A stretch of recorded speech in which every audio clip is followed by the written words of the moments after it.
This is your year to ring in the deals and ring in the keys to your brand new ride during our Ring in the Savings event at Capital Ford. Like a new 2025 Ford F-250 Super Duty with 0% APR for 60 months. Or a new 2025 Ford Bronco Sport. Just $495 a month lease for 36 months with no money down. This is your year, so drive into 2026 the right way during our Ring in the Savings event at Capital Ford in Santa Fe.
Lobo Nation, welcome back to another live episode of the Pit Press.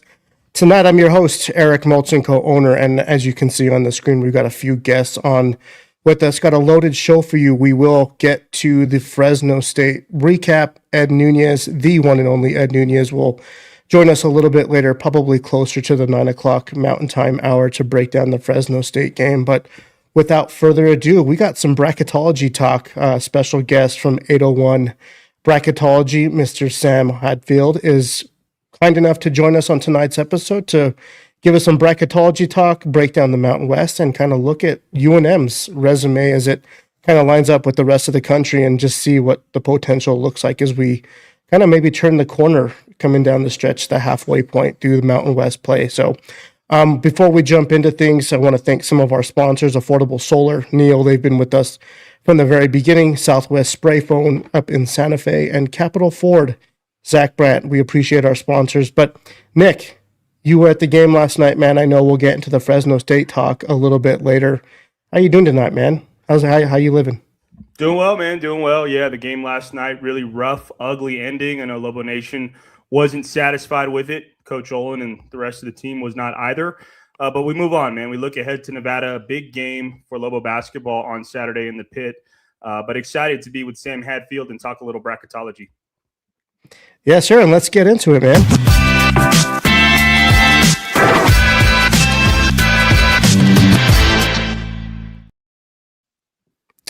From 801 Bracketology, Mr. Sam Hadfield, kind enough to join us tonight. Sam, welcome to the Pit Press, man. Your first time on. How you doing? Yeah, first time. I'm doing great tonight. It's really good to be with you guys. I appreciate y'all having me on. So our first time talking with Sam, I reached out to him about 2 weeks ago to come on the show. We wanted to start getting to some bracketology talk, and I didn't know him personally, but for the first 5 minutes of behind or backstage, we ended up finding out that Sam is from Utah and a big BYU and Utah State fan. So for everyone here in New Mexico and Albuquerque, man, you are in a rough crowd. Absolutely. And I know I mentioned to you guys earlier, but for the broader audience, I mentioned growing up a BYU fan, hated every time we had to play at the Pit. You could almost chalk it up as a loss every time. One of the best environments in basketball. I've got a personal goal to get out there eventually, but have a lot of appreciation for how good New Mexico is and the type of environment they bring every night.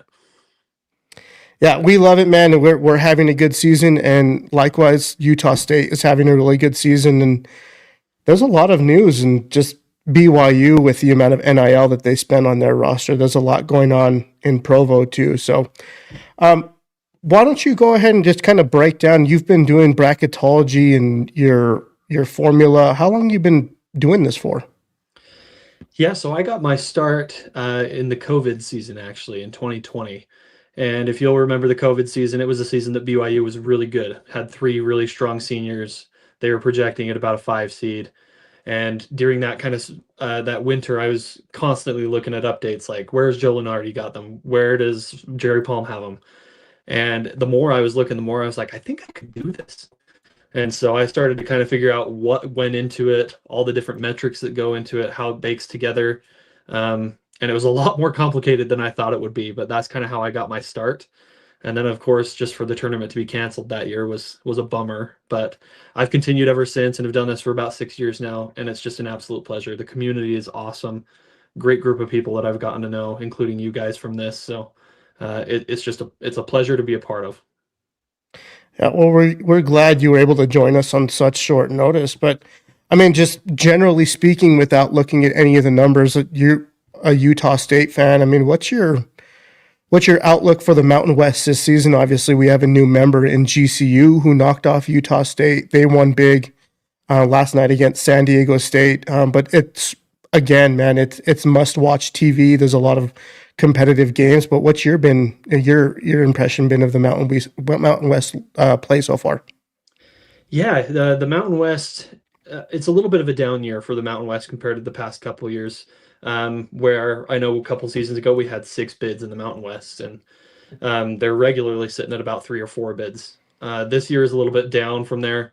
You've got some pretty good teams that had some rough stretches in the non-conference, that stacked up some bad losses in that non-conference, and now they're just kind of cannibalizing each other in conference play. So if I had to project for you kind of where it ends up for the Mountain West, I would say 2 to 3 bids, possibly.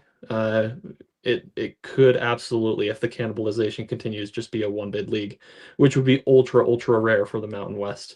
But you mentioned a couple of things about the Mountain West right now. It's interesting having Grand Canyon as a new member, right? And they seem absolutely set on creating chaos across the league. And they beat Utah State. They beat San Diego State last night, and so there's some chaos going on across the league, which is great to see. Personally, I like the makeup of New Mexico's team right now. I had the pleasure last year of seeing UC San Diego play in the tournament in person in Denver. Super impressed with Eric Olin. I thought it was a great hire. Thought it would be a little more long-term of a rebuild than it has been, but he's got them up and running in year 1, which is fun to see. Yeah, so in terms of the Mountain West and just tiers, where if you had to put a power ranking together, kind of rank first to maybe mid-range of the Mountain West, how would you put your rankings together right now? Yeah, so it's a little bit interesting. I didn't think San Diego State would be kind of where they're at today after some of their blunders in non-conference, but I think the way that they're playing right now is unmatched. And so it's what we've typically seen from the past couple of years: Utah State, San Diego State, New Mexico right at the top. And I think everyone else is kind of a tier behind. I thought Boise State was going to have a better year, and they're not. They haven't performed up to their expectations, I'm sure. And so in that second tier, I would put Grand Canyon, Nevada, Boise State, and then I think in the third tier, probably UNLV, Colorado State, and then the rest from there. You mentioned 2 really interesting teams in Boise State and Nevada kind of being in that second or third tier, but those are 2 really scary teams. I think UNLV could also be thrown into that mix. UNLV just knocked off Utah State, and then Nevada's kind of the dark horse of the conference, in my opinion, because they're a tough team to beat in Reno, but they're a tough team to beat just in general, and we're extremely familiar with Steve Alford, and UNM's got a tough matchup with them on Saturday, which is a 90s themed retro night. So that should be pretty fun. But Nick, I'm going to kick it over to you, man. What do you got lined up? What kind of questions you got? Yeah, Sam, really appreciate you joining us once again. We're speaking with Sam Hadfield of 801 Bracketology. Want to ask you about UNM, man. I'm looking at on your X page right now. You've got UNM as an 11 seed.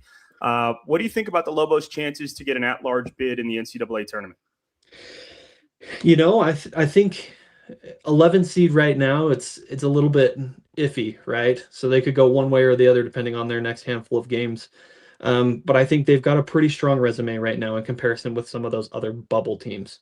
And to do that, let's just kind of talk about what's baked into that resume. Because you not only have the games that you play, but you also have the metrics that show up. You have your efficiency metrics, you have your resume metrics. And so let's kind of unpack some of that. The first thing that you've got is your resume metrics. Those are your KPI, your strength of record, and your wins above bubble. Now, wins above bubble is a new metric as of last year, and the committee treated that really strongly last year. And so they're measuring with that your wins against above what an average bubble team would have, and then ranking the teams 1 through 365. New Mexico right now sits at 46 in the wins above bubble, and they sit at the 49 in the strength of record. They've got a better KPI. I personally think KPI is a little bit worse of a metric than strength of record and wins above bubble. But all of those metrics being sub 50 is really critical right now for New Mexico, because you see a lot of bubble teams right now that are up in the 50s and 60s for those resume metrics. And what that tells you is that point blank, if you looked at nothing else, New Mexico's resume is better than the others. So that's resume metrics. And then you've got your quality or your predictive metrics that measure your efficiency per 100 possessions. And those include your BPI, your KenPom, and your Torvik. Now, BPI historically is a frustrating metric, especially as well because it measures in part your altitude of the arena that you play in, which disadvantages New Mexico significantly, right? Yeah. And so they're sitting at 60 in BPI. And whenever I see an outlier like that, I almost just brush it off the page. I don't care to even look at that. So looking at KenPom and Torvik, they sit at 44 and 40, which essentially matches those resume metrics. And so really blending those two together tells me that New Mexico is about the 40th to 45th best team in college basketball, which would match up perfectly with an 11 seed, which is where I've got them right now. Makes sense, Sam. Looking at UNM's conference schedule down the stretch, they got to play Utah State twice. They got to go to Grand Canyon. They've got to play San Diego State in the pit. What do the Lobos have to do to kind of stay where they're at or improve based on your metrics to stay in the tournament as an at-large bid if they're unable to win the the Mountain West tournament? Excuse me. Yeah, it's going to be a little bit challenging because looking at kind of where the quadrants are for these upcoming games, New Mexico still has 2 Q3 games on their schedule. Those are home against Colorado State and at Fresno State. They also still have 2 Q4 games on their schedule, which are home against Air Force, which I'm not stressed about. They just beat Air Force by, like 42 points or something. But then they also have to go play at San Jose State, and road games are never a given, especially in the Mountain West. So I think you've got to win those Q3 and Q4 games to have any sort of chance at an at-large bid. Losing one of those just knocks you way back behind the other bubble teams. Yep. If you do win those Q3, Q4 games, it's critical then that you pick up a couple good wins along the way. So looking at what they've got the rest of the way, they've only got one quadrant 1A game with like top of the top tier, and that's their game at Utah State.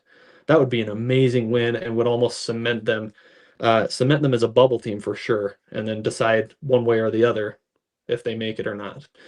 But for me, I would want them to win probably 2 more of those Q1 games, whether those are at Utah State, home against Utah State, and at Nevada. I'd love to see them win 2 out of those 3.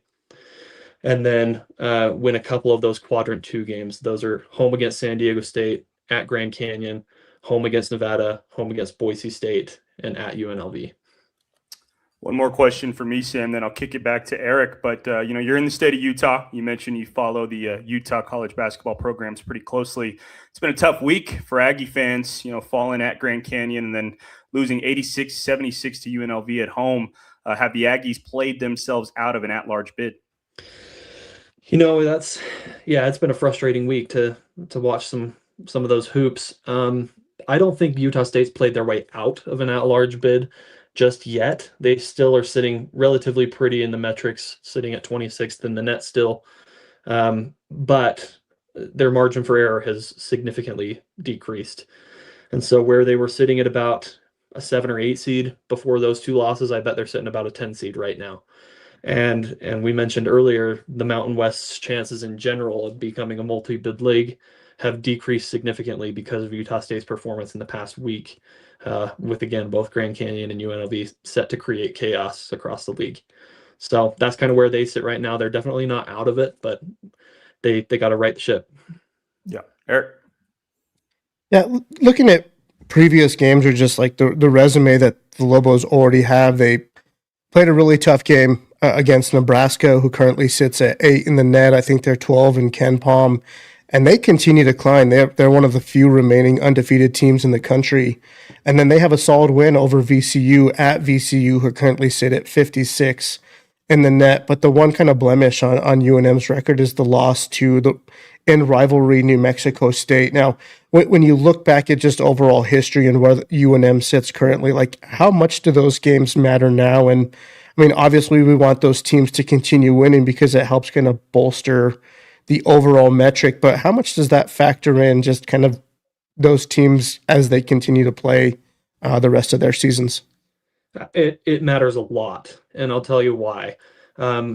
Because here in mid-March, the committee is going to gather together for an entire week looking at resumes together. And what they get when they go into that room is what's called a team sheet, and they'll get everyone's team sheet. All that it has on it is a list of their quadrant wins, a list of their metrics, a list of their strength of schedule, and that's essentially what they're looking at in determining what teams make the tournament.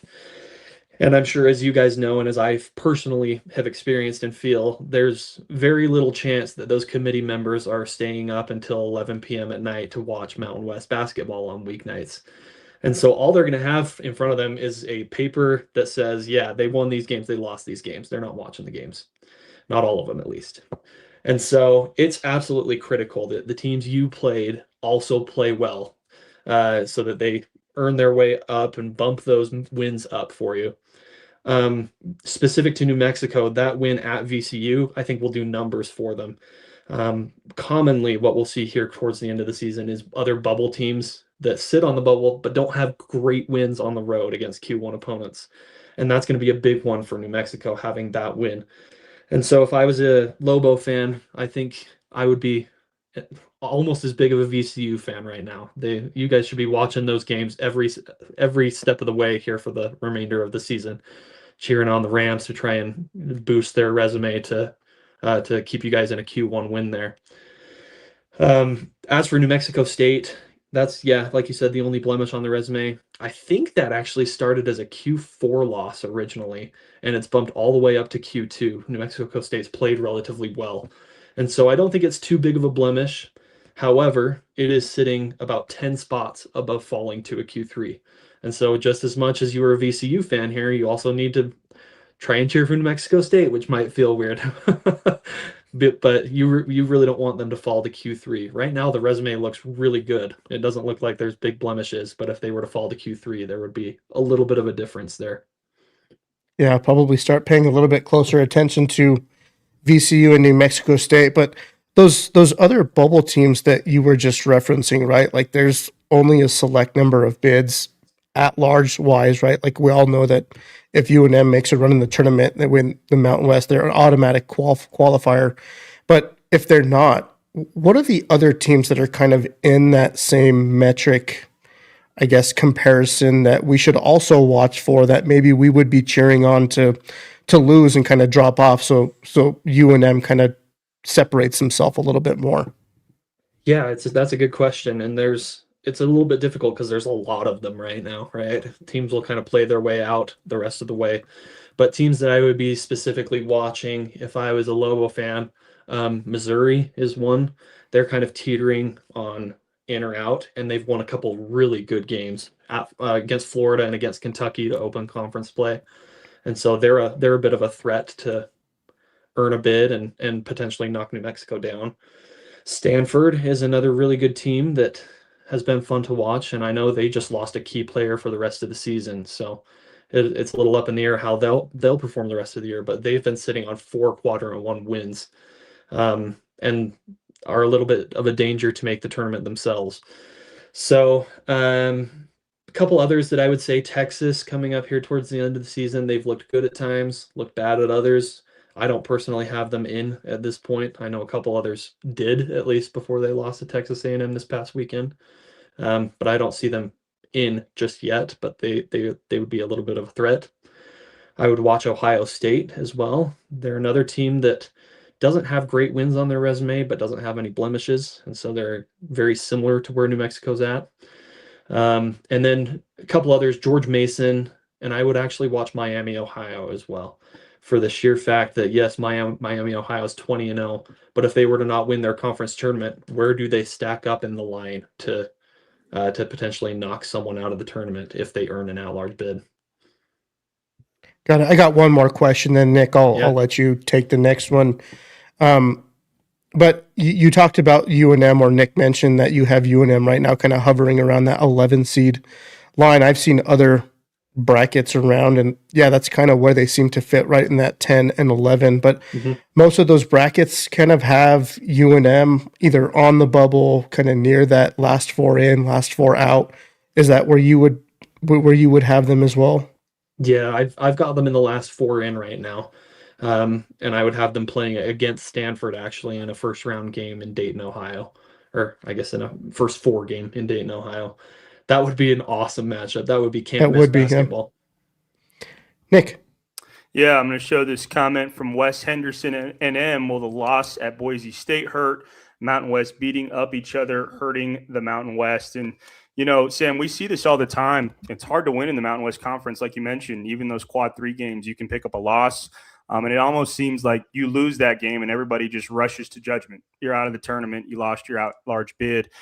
As you were talking about earlier, if UNM were to lose one of those quad 3 games, you know, losing at San Jose State, losing on the road to Fresno State, would that be catastrophic to their tournament resume?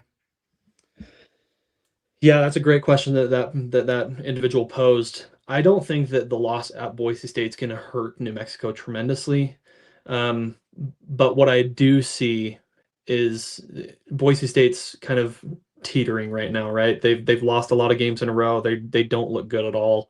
They also lost to a D2 opponent this year. And so not a great resume to be compared to at all. And so I'm not too stressed about New Mexico. I think that's still going to hover between Q1 and Q2 for New Mexico, that loss.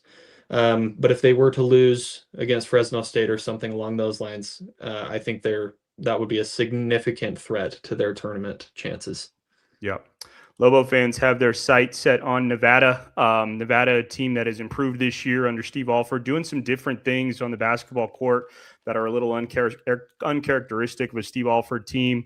They've got an interesting loss to UC Davis earlier in the season, also lost to Santa Clara, and then 2 of their other losses come to San Diego State and Utah State. But what's your outlook for the Nevada Wolfpack in terms of their tournament resume? Yeah, so Nevada's one of these teams that I mentioned earlier. When you look at a bubble team, and I don't know per se if Nevada's quite on the bubble, but their metrics are hovering up in the 60s and 70s. And so what it would take for Nevada to make the tournament is nearly winning out at this point. I don't think their chances are very good at all, especially when you look at their metrics compared with a Q4 loss on their resume, like you said, to UC Davis. But they do have plenty of good chances for wins here. Right now, their best win is against Colorado State on the road. And it never looks good when your best win is against number 92 in the net. Yeah. So they've got Utah State, at the Lobos, at San Diego State, at Boise State. Those are all their Q1 opportunities. And that's quite a few left here in the year. So if they were to pick up a couple of those, maybe we're talking a little bit more about them come March. But I think it's a really tough road for them to earn a tournament bid. We're speaking with Sam Hadfield of 801 Bracketology. Sam, does a loss, is there a situation where a loss can help you? I mean, Nevada had a close loss to San Diego State earlier. We saw Wyoming, who's not even in the conversation for an at-large unless they won the Mountain West tournament, but they had a 4-point loss to Texas Tech on the road earlier. I mean, are there situations where you have a close game against a quad 1 or quad 2 opponent on the road and you lose? Can that help you in the long run for your tournament resume? Absolutely, and I'll tell you why. A lot of the resume metrics won't take into account how close the game was, right? They're just taking into account the result of the game, whether you won or lost against a good team or a bad team. In the predictive metrics, however, they're measuring your efficiency against the best teams. And so if I was to pull up Ken Palm right now, and I'll give you an example. Coming up with New Mexico against Nevada, right? New Mexico is an 8-point favorite on Ken Palm right now. If Nevada was to go to the pit and only lose by 1 point, then their efficiency would be better than Ken Palm predicted. And so they would bump up a little bit in Ken Palm, even for losing that game. It's marginal, and it would take a lot of those close losses in games where you were expected to get blown out to make a difference. But there is scenarios where you can move up in metrics and still lose a game. Makes sense. Eric. Yeah, give me 1 second. Sorry. I was going to pose the same question to you, Sam, about Utah State, right? Like Utah State had a really strong resume come in, and I think their only loss was to South Florida, and then they lost back-to-back games, and like the world is falling apart now. Where do you see them kind of either kind of finishing up? I still think there's plenty to play for, and I still think they might be kind of the class of the Mountain West. I think San Diego State has played well as of recent, but I mean, the question that Nick asked you, where do you see Utah State kind of fitting in the mix now? I think it's going to be tough for Utah State, and I think they're going to earn a tournament bid. Don't get me wrong. I think they'll end up there. But one of the toughest resumes to finish here in the country. They've got home games against New Mexico and San Diego State. And if they were to win those home games, both of those are Q2. So they cannot earn another Q1 win at home. Those two are pretty locked into Q2. If they wanted to earn a Q1 win, they would either have to win at New Mexico at the pit, at San Diego State, or at Nevada. And so they've got to go get a road win somewhere to really boost their tournament resume and kind of lock in that bid. And I don't know, based on how I saw them play in the last couple games, if they've got that in them to go win a big game on the road. However, I will say the UNLV loss, yeah, it's a Q3 loss, but it's pretty much locked into a Q3 loss. I wouldn't have to worry about that the rest of the way. It's not going to move up to Q2, and it's not going to move down to Q4. It just kind of is what it is at this point. But I would be big Grand Canyon fans right now if I was a Utah State fan, trying to see them get that loss up to Q1 the rest of the way so that the resume looks a little bit better. Speaking of GCU has back-to-back. That win against Utah State was Q1. The win against San Diego State, I think, is considered a Q2, but their resumes took a sharp turn for the better for them. But what does their outlook look like? Yeah, GCU, interesting team of the past, right? They've nearly earned at-large bids in the last few years. They started off this year pretty rough. Started out in the first week of the season losing to Youngstown State at home. And that was a Q4 loss that's stuck on their resume and looks like a sore thumb every time you pull up their resume. And so I don't think that they have any tournament chances for an at-large, at least. They would have to go win the Mountain West, which I certainly think they're capable of, obviously, if they're winning some of these big games. But right now, their metrics sit hovering in the 80s for the most part. And they would have to be perfect the rest of the way to even enter the conversation, and I don't think that would even be enough. Nick? Yeah, Sam, wanted to ask you about this comment that we got from Craig NM Tatman Johnson. What do you think of the league breaking up? And that kind of breeds the question of the new members coming in to the Mountain West Conference, UC Davis, Hawaii coming in as a full-fledged member, UTEP coming in as a full-fledged member. You know, Hawaii's having a good season down there on the island, and I think you have them in your latest bracket. But what do you think of the new Mountain West Conference and what that could bring in terms of NCAA tournament come the following year? Yeah, it's a bummer, actually, I think, to see the conference break up. It's been such a solid conference the past few years and a very fun watch every night of the week. But it's inevitable at this point that we're just going to continue to get conference shakeups for the rest of eternity as we proceed forward. I will say I wasn't too bummed when the Pac-12 broke up. I was more of a Mountain West truther, and so everyone talks about Pac-12 after dark. I was more of a Mountain West after dark guy. If the Oregon and Arizona were playing at the same time that Boise State and New Mexico were playing, I had the Mountain West game on. I I was tuned into that. So I'll be bummed next year when that changes. But I think the basketball will drop off a little bit in the Mountain West. New Mexico is going to be the class of the league. But Hawaii coming in is awesome for the Mountain West. Hawaii's, like you said, they've been really good this year, and they're leading the Big West, which is why they're in my bracket right now as a 13 seed. UTEP coming in UTEP's not a great team, but certainly another fun environment for basketball. So it will still continue to be a good basketball league, and I will still be watching every single night. Eric. Yeah, I'll leave you with a few more questions. Again, Sam, we appreciate you jumping on with us. But, I mean, in terms of kind of coming down the final stretch of conference play, if you had to make a bold prediction in terms of finish, who would you have kind of winning out the conference outright in the regular season? And then who might you have as a dark horse maybe to win the Mountain West tourney? Oh, man. I've got to pull up my list of where all the teams are at right now. So in conference, I think the competitors right now to win the conference are San Diego State, Utah State, and New Mexico. I think that's kind of where we sit right now. I think Nevada's going to fade down the stretch. Grand Canyon has a chance, but it would take a lot here for the rest of the year to win outright in the regular season. I think San Diego State's got probably the best chances based on the way that they're currently playing to end up winning the league outright, and they've got a game advantage on Utah State and New Mexico. But wouldn't be at all surprised to see New Mexico rise up and win the outright league title heading into the conference tournament. So I'll say San Diego State, but New Mexico is a sleeper pick.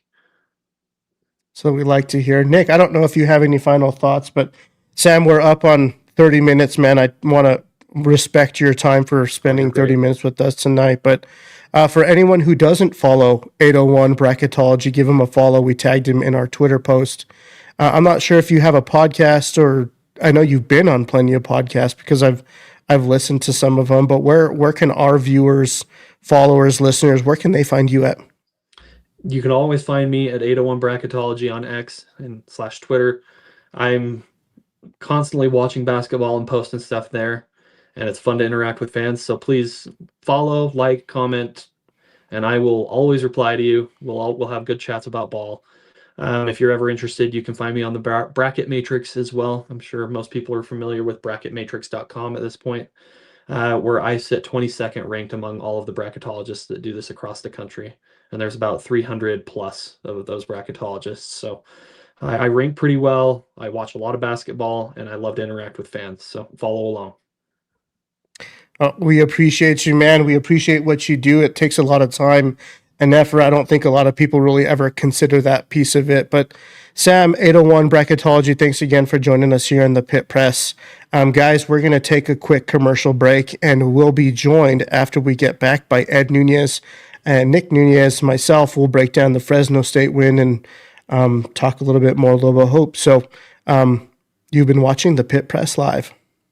This is your year to ring in the deals and ring in the keys to your brand new ride during our Ring in the Savings event at Capital Ford. Like a new 2025 Ford F-250 Super Duty with 0% APR for 60 months. Or a new 2025 Ford Bronco Sport. Just $495 a month lease for 36 months with no money down. This is your year, so drive into 2026 the right way during our Ring in the Savings event at Capital Ford in Santa Fe.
The Albuquerque Pit is no place to snap a streak in which you've lost 3 of 5 and your top 25 status, but nevertheless, the Horned Frogs of Texas Christian University had to do just that Monday. Said TCU coach Billy Tubbs, what we really need right now is Texas Lutheran or somebody like that.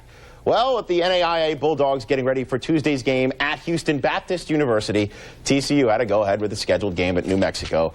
Big Monday action, and some big Monday action Billy Tubbs would see from Clayton Shields of the University of New Mexico for 3.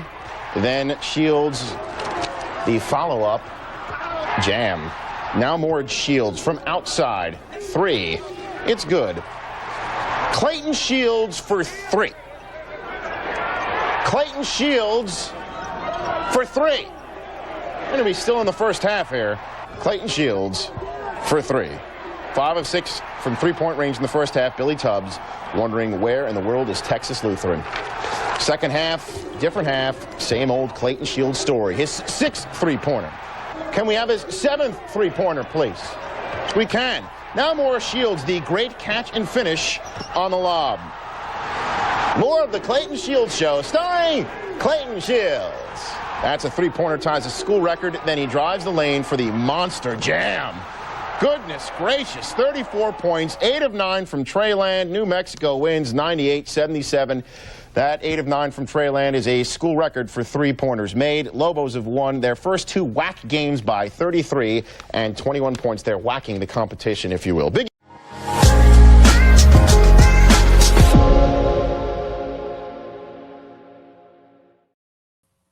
Hey everybody, welcome back to the Pit Press Live. How about start your night with a little 90s Lobo retro nostalgia. Ed, the voice of the Western New Mexico Mustangs and a Lobo fan since 1970.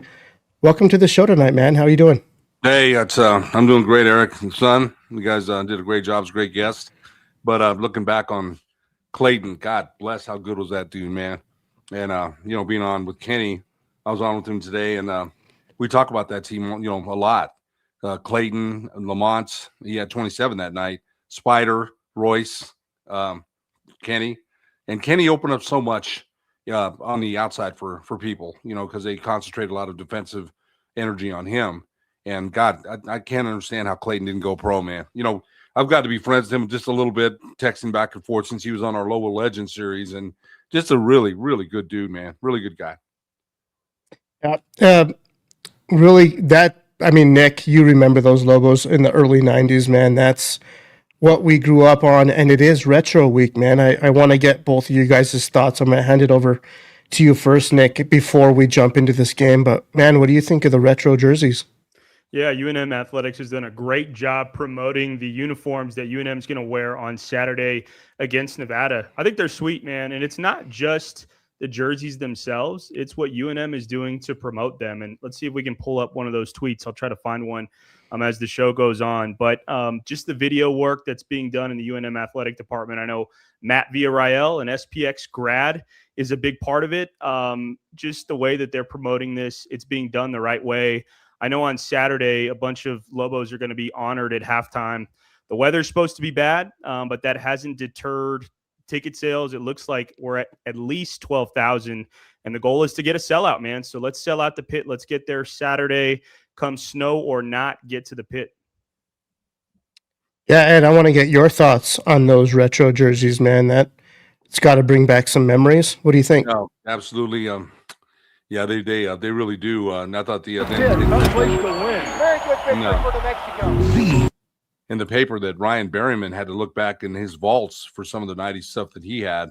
A lot of people didn't have that 90s things. But last year, you might remember, they wore the turquoise jerseys from the 77-78 team, and that brought back a lot of memories. So does this. And there's, some more great highlights. And, that was a great era of Lobo basketball. So, and Nick, when you hosted Kenny Thomas Live the other night, or Lobos Live, I should say, with Kenny Thomas, somebody had mentioned that this year's team might be, later might be the greatest Lobos team of all. I had to chuckle. And nothing against this year's team, but, Kenny's team, the 77-78 team, Alford's team of 2010. There's, a lot of great teams that have played here at UNM, and this team is good, but they have a long way to go before they prove that they're, at that level. But it's let's give them all credit that where they're playing right now in those 90s jerseys. I'm looking forward to seeing them. Same here, man. Same here. But let's get into the game from last night. Nick, you were actually there. You actually wrote a really nice recap. UNM ends up pulling away. They win that game 83-74. They were led by Jake Hall, 16 points, finishes with 3 threes. Some other top scores for UNM. Bouillon finishes with 12 total points, 10 rebounds. So he again secures another double-double, but a really strong game of performance coming off the bench from freshman Uriah Tenet. He finishes with 15 points on 5 for 5 from the free throw line, hits 2 of 6 from 3. Man, besides the fouls, which we will get into, what was your impression of last night's performance? Thought it was a great defensive effort for UNM. 18 steals, a season high, Eric. They got out in transition and scored 29 points off 22 Fresno State turnovers. And Coach Eric Olin talked about that a little bit in the postgame press conference. He said without Fresno State's guard, Zayon Collins, who averages 13 points, 5 assists, about 4 rebounds per game, he's really the straw that stirs the drink for them. UNM found some advantages just pressuring the basketball, finding the matchups that they wanted where they could take the ball away, and they did that really well. You mentioned Uriah Tenet. He had 4 steals on the night, had a nice steal and slam in transition. That was a big highlight. So I thought their defensive effort is really what carried them. You know, they didn't shoot the ball that great, Eric. They were 42% from the field, 28% from 3, 10 of 35. So, you know, they surely jacked their fair share of threes. And Fresno State's defense does that. If you look at their Ken Pom metric, they force a lot of threes. You know, there was a big theme about the game. Fresno State allows opposing teams to shoot 70% at the rim or 58% in the paint. But the thing is, they don't really let you get there. You know, they force you to shoot threes. And UNM took the bait, didn't shoot that well from 3. But ultimately, Eric, it was their defense that carried them in this game. They got a lot of points in transition. The fouls are certainly something we can talk about a little bit more. I know we wouldn't define that, doesn't define the game. And my dad, being the former official that he is always going to come to the ref's defense. So, you know, that props to him. It surely was an ugly game at the end. I don't think anybody would dispute that. But all in all, Eric, I think the takeaway for UNM, it was ugly down the stretch. You know, they got a little sloppy at the end, but their defense came out to play. 18 steals, forcing 22 turnovers. That was the theme of the game for me. Yeah, I agree with you, man. I think the fouls kind of stand out as a side note, but the defense is what stood out the most to me. Ed, I know you were making your way back from Silver City. I'm not sure if you end up making the game or not, but what was your take on the game? What stood out to you particularly? No, I didn't. I didn't make it. I was feeling a little bit just tired, man. I just was, was feeling a little under the weather. I feel much better today. And I was able to watch the first half, fell asleep on some of the second half, but I went back and watched the entire second half today. So I think if you look at the 18 steals, 5 for Luke Hopt, 2 for Albury, 3 for Bouillon, 2 for Jake Hall, 4 steals for Uriah Tenet. So 29 points off of turnovers, and that's huge. That's really big, the way they're playing defense. Their defensive overall net, one of the top in the conference. So I thought that off of their defense, they got whatever bucket they wanted. I thought when they went in the half court offense, they got good looks. A couple of people said today, and it's probably true, some of those threes that Miller was shooting were he was 3 of 7 from 3-point land, 10 of 35 overall. Some of them, one guy said, on the broadcast that those were 4-point shots. So maybe move in maybe a little bit. He was on the rim on those though. I mean, I look at that and I'm like, okay, he's on the rim. It's not like it's way off. So maybe that, but I thought the gap defense, they got to the gaps in the half court offense easily. I didn't see very little resistance. Coach Olin mentioned that the Fresno State's defense was a little bit soft at times. I thought it was. I thought there was a slog the last 8 minutes. Nick and I talked about it this morning, and I particularly wanted to watch the last 8 minutes because Nick said that he felt like there were some calls that were made, and there were some calls I felt they probably could have passed on. There were some calls I felt that other people may not have felt that I thought they were good calls. Here's the thing. Coach Olin is riding these guys. They're up 20. That's his right to ride whatever he wants, man. He can ride them whenever he wants. But I thought sometimes coaches get tees, and he got a tee with 2 minutes left. So, but sometimes coaches want a tee to get their Bryce Drew the other night. He gets ejected though. And Coach Olin, his last tee was what, 2018? They said, and I can't remember. It's been a while. So, yeah, the officials probably. I call it a slog because that's what the last 8 minutes were. But I got to tell you, some of these comments I hear, and look, all due respect to you, Eric, and my son, Nick, you and I have argued about officials since you were little, man, and we still do. And when you were coaching at St. Pius, you used to have me cracking up, man, sitting behind the bench and man, you would tell me. And, so you got your opinion about it. And I'll tell you one thing, before I was a referee, as a player and a coach, man, I was pretty bad on officials. I was, So I'm not going to say that I'm going to defend every call they make because, but they do get evaluated by the Mountain West as soon as they're up there at the ramp. They got to go to their computer. There might be an evaluator. It's not as if they don't get graded. They do. They go to camps. So yeah, they make mistakes too. But some of the things I'm hearing, it's one of the worst, officiated games. I heard somebody say that. Get lost with that, man. Get lost with that. I'm telling you that I've watched games in the pit for a long time. And yeah, it wasn't the greatest officiating game. But my thing also is this: get over it, man. I can't control what they do. You were up by 20. You kind of got you lost a little bit of momentum there. And that one guy, Corey Deshawn, started lighting him up. He started. So I thought that the last couple of minutes, Deshawn had 31 points. Jake, but look what they shot. They didn't shoot well. Hydebrider was 4-15 and 4-10 from 3-point land. So I thought, again, they won the game. They won the game. That's all that matters. They won. I thought your guest was great talking about other teams in the conference. Lost UNLV playing well. But this is an important win. They're without one of their best players. But we can argue about the refs all we want. There's nothing they can do to change, man. You can put in your tape, and Coach Olin probably will do that about calls he didn't agree with. They look at them. Different crews come up with different calls. Most coaches I know want consistency. I know that. I used to hear that all the time. Just be consistent.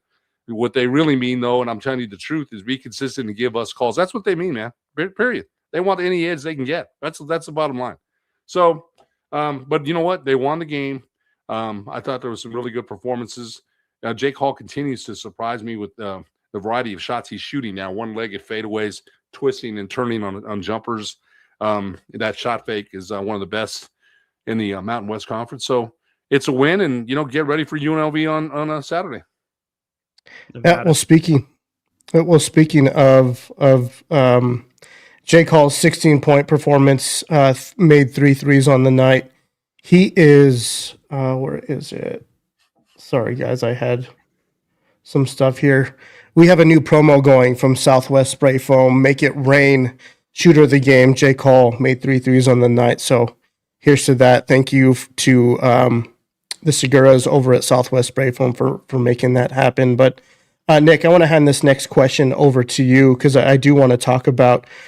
I want to move on from the officiating. I want to talk more about basketball. New Mexico extended their home win streak to 22 games, which ties for 3rd longest in program history, 5th longest streak in the nation. But your dad talked about to Javis Miller a little bit, and I think from my perspective, I played the position. I was an outside shooter. I was never inside. I'm 5'7", but when you're starting to see kind of his minutes slowly start to creep up. Him being interchanged with Chol is starting to happen more frequently. And yeah. I think Antonio Chol's game has been criticized a lot because of the amount of threes that he's taking. I want to know kind of your take on just how does Javis Miller's just being on the floor, him being that outside shooter, maybe sometimes shooting more efficiently than Chol is at times. How do you think that has impacted the Lobos thus far? I think Javis Miller makes his biggest impact for this UNM men's basketball team on the defensive end of the floor. He is a very physical defensive player, and he's not that big either. He's listed at 6'4", 6'5", maybe, but he's really strong. He's really physical. He's a senior, so he's played a lot of college basketball. Going back to the Grand Canyon game, he matched up on Jaden Henley, and Henley did give him 17. He got to his season average, but I thought Tejavis Miller got him off his spots a lot. So I think that's why he's found his way back into the rotation, because he's a very physical on-the-ball defender, and Coach Olin likes that. And that's something that Antonio Chol is not going to bring, is physical on-the-ball defense. Tejavis Miller didn't have a great night shooting the basketball against San Diego State. He was 1 for 9, 1 of 6 from 3. Did hit a big 3 in the right corner in the second half to cut the lead to 1, 61-60. Last night against Fresno State, he's 3 of 9 from the field, 2 of 6 from 3. I think there are some Lobo fans that get frustrated with the shots that he takes. Pete Gillens, his comment, I didn't listen to it because I didn't watch the CBS broadcast, but I did hear a number of Lobo fans say he's calling them 4-point shots. Look, man, these guys are going to have the green light to pull it from kind of wherever, honestly. And, we've got some comments here, one from John Romero, and then I'll show Luis Torres 1268. I couldn't believe Olin's response to Nick's question in the postgame presser that he likes the fact that all but one of Chol's shots were outside the arc. Pathetic basketball style for a 6'9" big man. Yuck. Eric, I'm going to pull up exactly Eric Olin's quote on Antonio Chol when I asked him that question yesterday.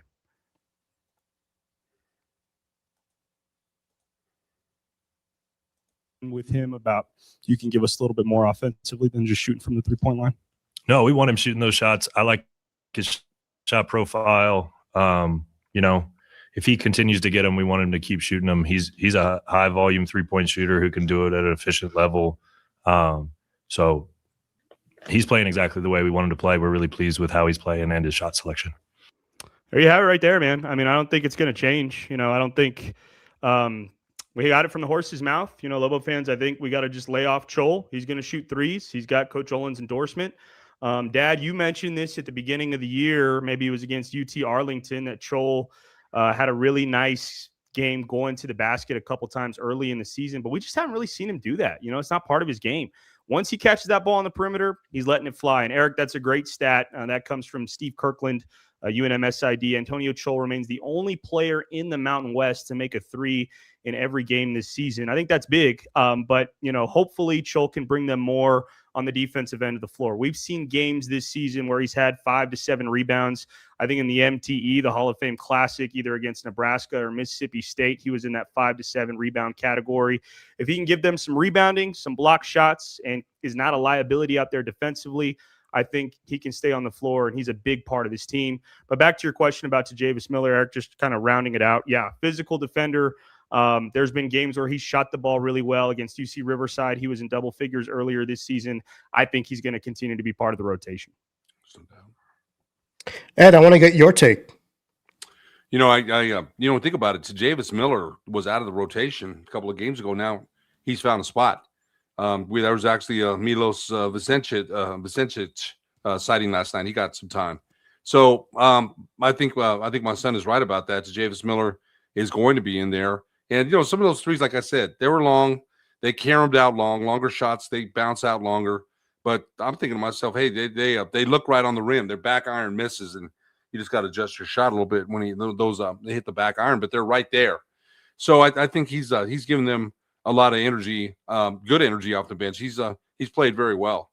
So I think the way Nick does, as far as him, they still were without Chris Howell. He's on the bench, and no word on Kevin Patton. So I'm wondering when Howell does come back, how's that going to affect the rotation? Because it will. Luke Hopton and him are about two of the same kind of players, connectors. But I like Miller. I like what he's given the Lobos, and I think my son is right about his defense. And asking about Chol, son, I thought that was a great question. I wouldn't expect Coach Olin to say anything else. But I think what's frustrating, it's almost wired into Chol's game to, right away. I've seen him take a jab step like he wants to attack the rim. He can dribble. And he's got these size. We saw, son, you mentioned against UT Arlington, he attacked the rack, oh man, and flushed it home. And we just haven't seen it since then. He's got ability. I don't think anyone, no one is saying that he's very good. I just think we could get more. A lot of his misses last night, back iron, right there on the rim, just back iron. But I think hopefully he'll start attacking the rim a little bit more and helping them with rebound. He had a couple of block shots earlier in the season. We haven't seen that so much, but I would expect Coach Olin to say nothing but that about Antonio Chol. Now they may be saying something else in practice, like, hey, you attack the rim, you attack the rack. I think it's right now so wired into his head to shoot that three. He shot a mid-range last night and made it. He did shoot a mid-range last night. So he's got the ability. I still think that they're not getting everything they can out of him. So I think it's a little frustrating. But, again, they won, so we have to go with that. Yeah. Some of the other guys, I'm going to go to a comment down here to Keno. Keno, nice to hear from you, man. Happy to see that Uriah Tenet have a nice bounce-back game, efficient to 15, 4 and 4. Yeah, he's been really consistent, man. And just looking at overall freshman production, I came across another stat here, courtesy of Steve Kirkland at UNM Sports Information. So despite all three Lobo freshmen averaging double-figure scoring, Hall, Bouillon, Tenet, Wednesday's game was just the second time this season all three freshmen scored in double figures in the same game. And that first game was against Nebraska earlier in the year. So this is a team that has consistently relied on their three freshmen to put up big numbers. Really impressive stuff. You really can't count on that again for any other team in the country. And then I over the broadcast last night, I heard them talking about Uriah Tenet leading the country in scoring from a true freshman perspective, under 6 foot. So he's getting to the basket, he's knocking down shots, he's efficient, he's seeing plenty of minutes. I was going to say what did he see last night? Uriah Tenet, just about 30 minutes of action. So he's getting plenty of playing time, has the ball in his hands a lot. So getting a plenty of production there. But another guy I want to focus on, Nick, I'm going to hand this one to you next. But Luke Haupt, man. Luke Haupt is quietly having himself a really productive season, not necessarily like in the scoring or the box score, but last night he had a really solid game, finishes with 9 total points, 6 assists, and 5 steals. Man, break down his game for me and what you're seeing from him, maybe not in the scoring stat sheet, but from just about everywhere else. Yeah, man, that's a stat filler, and we talked about this in our recap on our website, thepitpressnm.com. Go check it out. But yeah, his stat line: 9 points, 6 assists, 5 steals, 4 rebounds too. Just a guy that does everything for this team, man. Again, we've talked about his size. That's the thing that kind of stands out to me the most. He's 6'7", 215. I mean, he's built like a tight end, and he can handle the ball really well. The ball's in his hands quite a bit. He's not going to wow you with his athleticism, kind of like Jake Hall. He's not a huge slasher, doesn't have great leaps, but just a really smart, high IQ basketball player, and another guy that you can count on for defense as well. He can guard positions, I would say 1 through 4 at least. Maybe there's some small 5s that he can guard too. I think he's a mismatch on both sides of the floor for UNM on offense and on defense. We've really seen him start to kind of pick up his offense a little more. He was in double figures against San Diego State. He knocked down 3 of 4 threes. I did ask Coach Olin about Luke Haupt, going forward the rest of the season. Can we expect that kind of shooting production from him? He was 0 for 3 from the three-point line against Fresno State. But I think you're starting to see him get a little bit more confident. It's more catch and shoot. At the beginning of the season, I thought he was passing a lot of those threes up, or he was electing to penetrate. Now he's getting a little more confident with his shot. And if he's able to become a marksman on top of the other things that he's doing, rebounding, playing defense, scoring at the rim, if he can knock down 1, 2, maybe 3 threes a game, this Lobo offense becomes a lot more dynamic. Yeah, there was a topic brought up on our good friend Rick Thompson's podcast on the Cherry Heat Check, where he was comparing Chris Howell's production, and at least the role that he was playing early on in the season. When he went down with injury, Luke Haupt kind of filled that void, but Luke Haupt adds that shooting ability, right? Like Chris Howell didn't have that element to his game. So with Luke Haupt, you kind of add that on top of it. You just talked about it, the marksman piece to his game. He almost becomes more of an offensive weapon. And against San Diego State on the road, man, he knocked down those 3 really big threes. But he's just kind of like your typical glue guy, does a little bit of everything all in one. Nothing really jumps out at you. And how important is a guy like that in an offense like Olin's to have someone that's kind of just keeping the engine running? hugely, because as Nick mentioned, he I wouldn't call him a volume 3-point shooter. He takes the ones that are open. He doesn't look for it, but if he's got it, he'll shoot it. The other thing I look at is the passing, the extra pass. It might be him, it might be Alberry making a good shot, a great one, the ball reversal. And the one guy that's real good about if they pass it to Alberry and they don't close out on him, he's right to the rim, put rim pressure on. Coach Olin always wants to do that. But Luke Hopt is, and Coach Olin trusts him, so I can't. Yesterday, he and Nick said it. He 11 points, and he does his job. He stays in his lane, the connector, one of the connectors. That's what Chris Howell is. Those are guys you trust. They're not going to do things like take shots that aren't in their sphere of what they do. So, and they know the system. And I can't say enough about him. High basketball IQ, and I think the way this team is playing as a team, I think is amazing. For a first-year team with a new system, a new coach, they're very fun to watch because they make the right play, they make the right pass. Their defense has been at the top of the conference.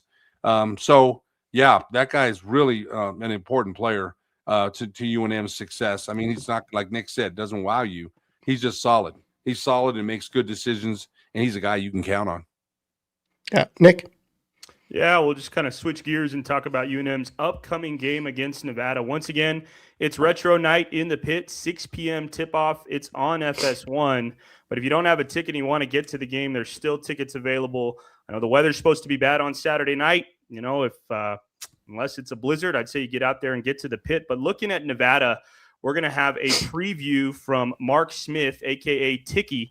He sat down with former UNM men's basketball coach and current Nevada men's basketball coach Steve Alford. He spoke with them around noon today for about 30 minutes or so, and we're going to have an exclusive interview and article previewing Nevada out tomorrow on our website. So make sure you check that out.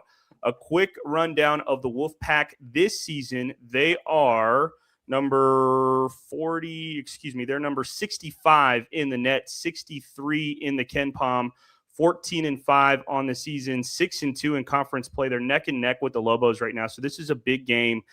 Coming off a big win over San Jose State on Tuesday, 87-54. San Jose State's playing pretty shorthanded. They're without 3 starters and Kobe Garland and some of their other guys. So Nevada kind of made ends meet with them pretty early in the game. They look better this year, man. Last year with Kobe Sanders and some of the other pieces that they had, they just didn't fit. I think there were some issues chemistry-wise with that roster, but Coach Alford has really figured it out with this group. They're led in scoring by UTEP's transfer, Corey Camper. He shoots 43% from the three-point line. And as a team, Nevada is shooting 40% from the three-point line in conference play. That's something they've really improved on from last season. Their other guy, one of their other main guys, is Elijah Price, the Fresno State transfer from last year. Kind of a double-double machine like Tomislav Buljan. Averages around 13 points and 8 rebounds per game. Gets to the free throw line a ton. I think he's shot 130, 140 free throws on the season.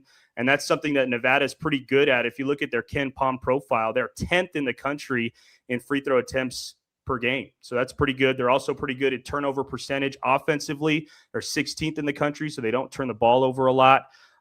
Eric, Dad, I think this is going to be a tough matchup for UNM. Coach Alford, I believe, has a winning record in the pit since he's been Nevada's head coach. Last year, we did get them pretty convincingly, but I think this one's going to be a tough one. What do you guys think?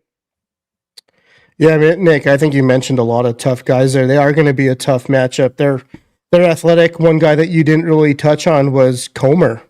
Tayshawn Comer, he's a transfer. He's averaging 13.7 points per game, almost 4 assists per game, but he's definitely a guy that is going to be tough to match up with because he's really good at creating off the bounce, creating off the dribble, almost like your NBA style scorer. He's a little undersized, so I'm wondering if like an Alberry or a Tannett kind of rotate on defending him, because let's talk about it, right? I think Tannett has been somewhat of an underrated defender at times, and he's really good at face guarding. So I would like to see him kind of match up a little bit more with someone more advanced on the offensive side. But these guys are tough, man. Elijah Price, his kind of been borderline one of the top performers in the Mountain West in just about almost every statistical field. You're talking about rebounds. You're talking about steals. He's averaging 1.3 a game. He's averaging almost 2 blocks a game. So really athletic. He's long. He's elusive. So you're talking about matchups. Who's going to defend these guys on the defensive end? And Nevada has proven to be a tough knockout.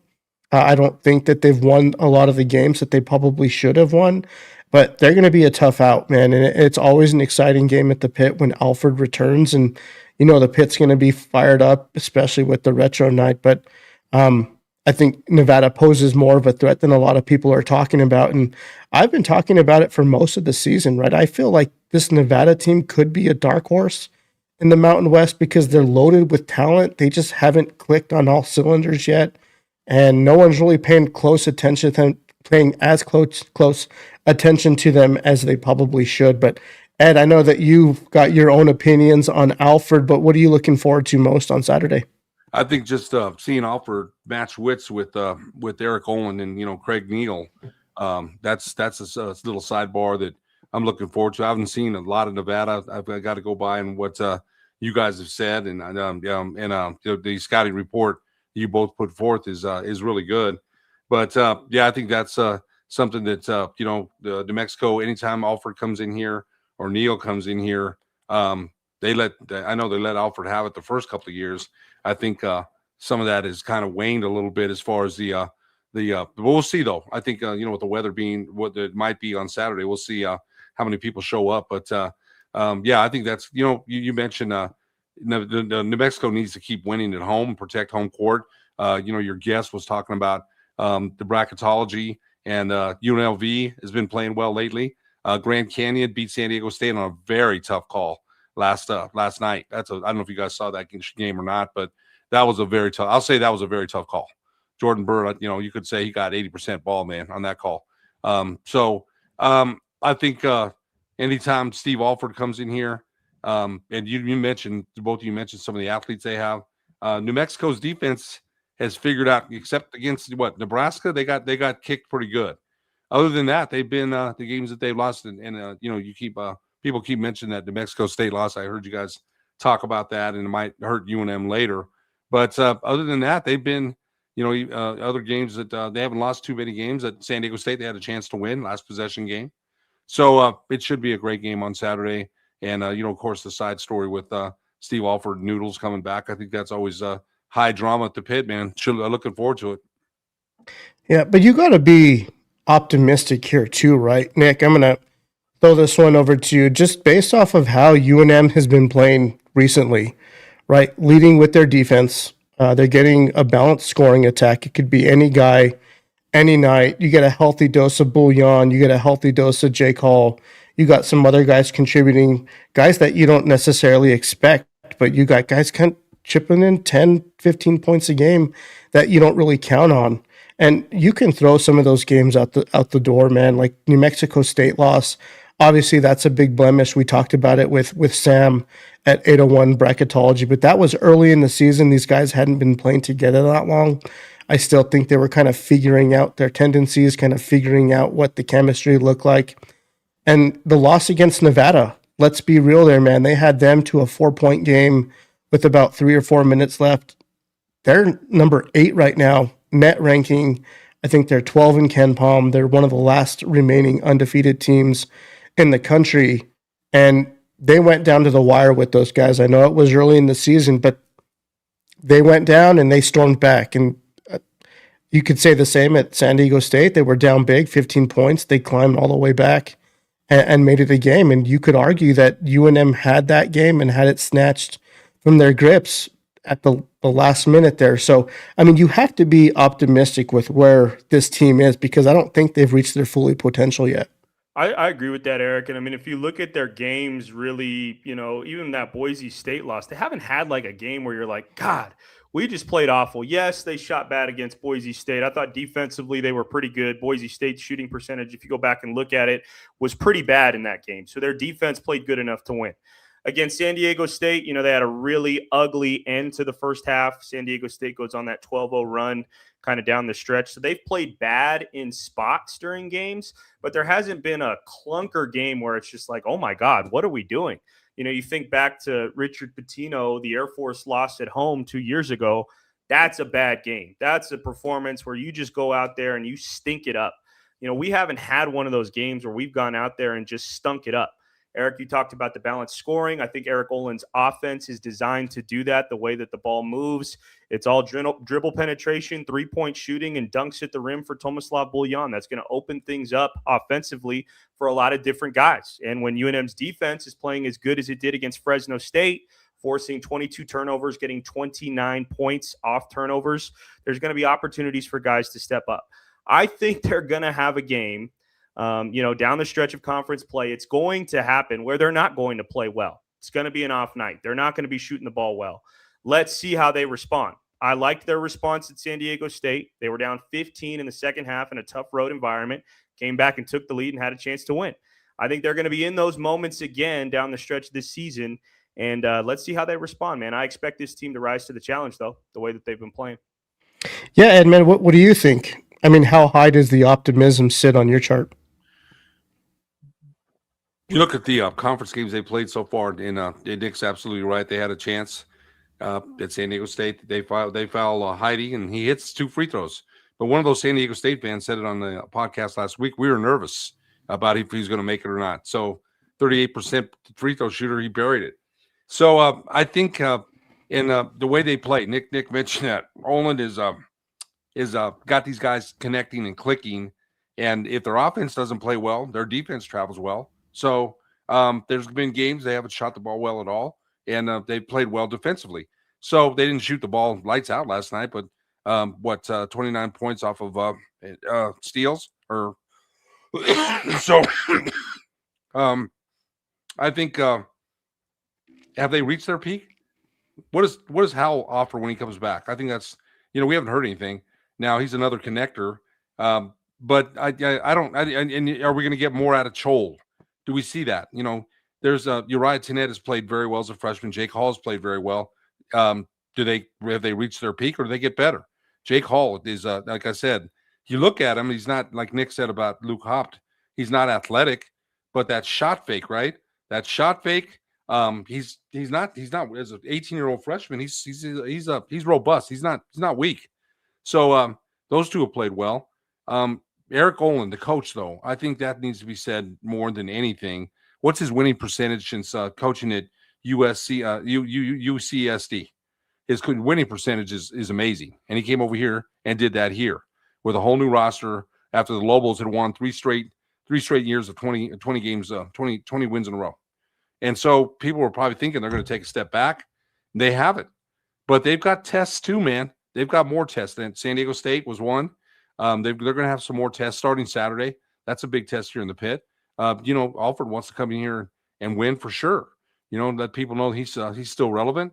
Of course he is, even if he loses that game. But it means something to him, and I'm sure Noodles. It means a lot to them to come in here and try to get a win. But I like where New Mexico's at right now. I do. But how many bids does the conference get? Do they get 2? So I think they've got to still continue to do what they're doing. But if they do, I think that'll take care of itself. They've been, like Nick said, Boise State was not a good game, and Nebraska wasn't a good game. Other than that, the other losses they've had, New Mexico State and San Diego State, they're right in it. So I like the way the momentum they have and the way they're playing and the way that Coach Olin is coaching.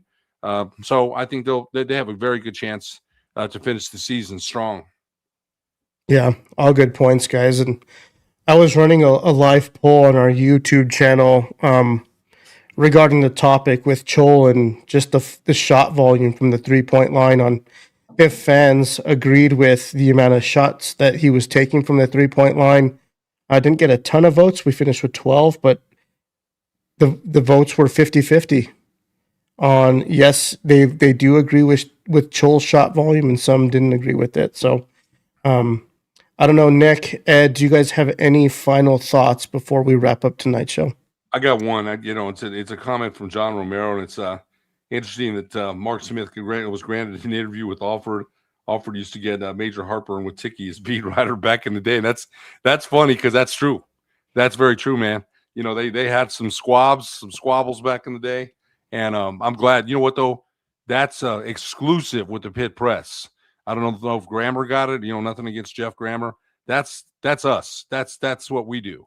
And, you know, adding Mark Smith, an award-winning journalist, Greg Archuleta, you know, those guys, adding those two, man, as I can't say enough about, you know, having those two be on the team because, Tiki knows Alford very well.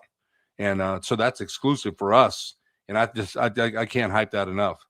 So I just think that's great that Tick was able to reach out to him and that Alford agreed to do an interview with him. Yeah, really looking forward to that. But that's not to discount what Nick's been writing about either. Oh, not Nick's at all. been doing a good job. So, Nick, any final thoughts from you, man? No, I appreciate that, Eric. No, and we appreciate Sam Hadfield of 801 Bracketology. Lobo fans, go give him a follow at 801 Bracketology on X/Twitter. Does a really good job, man. I didn't follow him up until recently, but just kind of the way that he explains and breaks down his analysis of bracketology was fantastic. And everybody get out to the pit Saturday night, 6 p.m. Be there. Yep. Be on the lookout for Tiki's preview, his exclusive interview with Coach Alford. Nick, I don't know if you and I will try to get together and break down Nevada or if we'll have time to do that. But for all of those watching, we appreciate you guys tuning in. If you don't already, please subscribe to the YouTube channel. Check us out on X, on Facebook. We're coming at you with all kinds of different stuff, live shows, podcasts, articles, exclusive. We're also reaching out to different, I could say podcasters or people like what we're doing from around the conference to contribute as well. So appreciate everyone tuning in, and we'll check in with you a little bit later, and everyone have a good night.